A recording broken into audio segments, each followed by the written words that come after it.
Baik, Assalamualaikum warahmatullahi wabarakatuh. Halo kawan-kawan semua, perkenalkan nama saya Diandra Elsrazi dari kelas 10 E3. Pada kesempatan kali ini, saya ingin membahas sebuah topik yang sering dibicarakan oleh warga banyak, yaitu lingkungan hidup. Pada kesempatan ini pula, saya ingin membahas mengenai pengertian dari lingkungan hidup, fungsi dari lingkungan hidup, jenis dari lingkungan hidup, dan bagaimana cara kita sebagai pelajar untuk bisa melindungi lingkungan hidup. Yang pertama, pengertian lingkungan hidup. Lingkungan hidup merujuk pada segala faktor fisik, kimia, dan faktor biologis yang mempengaruhi organisme hidup di suatu area tertentu. Area ini mencakup tanah, air, udara, tumbuhan, hewan, dan manusia. Selanjutnya, fungsi dari lingkungan hidup. Yang pertama, dari sisi ekologi. Lingkungan hidup menyediakan habitat bagi berbagai organisme dan menjaga keseimbangan ekosistem. Yang kedua, kesehatan. Lingkungan hidup mempengaruhi kesehatan manusia melalui udara bersih, air bersih, dan makanan yang sehat. Yang ketiga, secara ekonomi. Menyediakan sumber daya alam yang berkelanjutan untuk kegiatan ekonomi seperti pertanian, perikanan, dan pariwisata. Yang keempat, sosial. Lingkungan hidup mendorong interaksi manusia dengan alam dan memberikan tempat rekreasi dan kegiatan sosial. Yang kelima, estetika. Menciptakan keindahan alam yang memberikan kepuasan estetika bagi manusia. Ada dua jenis lingkungan hidup. Yang pertama, lingkungan hidup biotik, dan yang kedua, lingkungan hidup abiotik.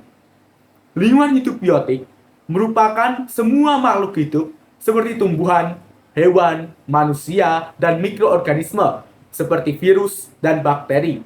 Yang kedua, lingkungan hidup abiotik adalah semua benda mati seperti tanah, udara, cairan, iklim, kelembapan, cahaya, dan suhu. Lalu, ada beberapa cara untuk kita sebagai pelajar untuk bisa menyelamatkan lingkungan hidup kita.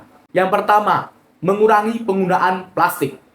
Dengan menggunakan tas belanja kain, botol minum yang dapat diisi ulang, dan menghindari produk plastik sekali pakai, tentu akan mengurangi pembuatan dan penggunaan plastik.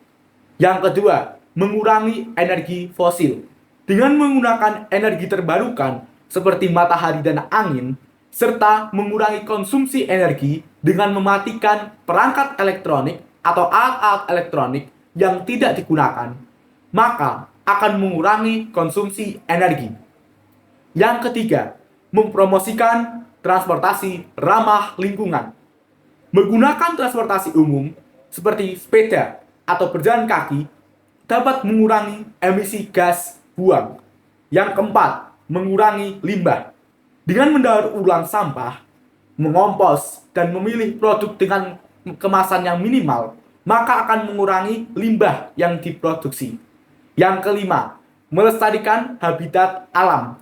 Dengan mendukung konservasi lahan dan hutan, serta mengurangi perusakan habitat alam, akan melestarikan habitat alam yang sudah ada. Yang keenam, mengurangi pencemaran air dan udara.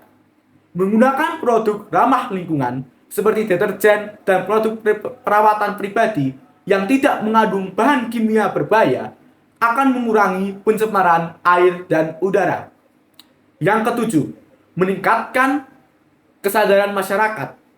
Mengedukasi diri sendiri dan orang lain tentang pentingnya menjaga lingkungan hidup dengan cara-cara untuk melakukannya akan meningkatkan kesadaran masyarakat mengenai pentingnya menjaga lingkungan hidup.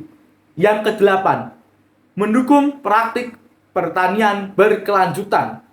Mendukung petani yang menjadi teknik pertanian yang ramah lingkungan serta mengurangi penggunaan pestisida dan pupuk kimia. Yang kesembilan, memperhatikan konsumsi makanan. Memilih makanan yang dihasilkan secara berkelanjutan seperti membeli produk organik dan lokal akan mengurangi jejak karbon emisi yang ada di udara. Yang ke-10, mengurangi penggunaan air. Dengan memperbaiki kebocoran, menginstal perlengkapan air yang hemat, dan menggunakan air secukupnya, mengurangi penggunaan air.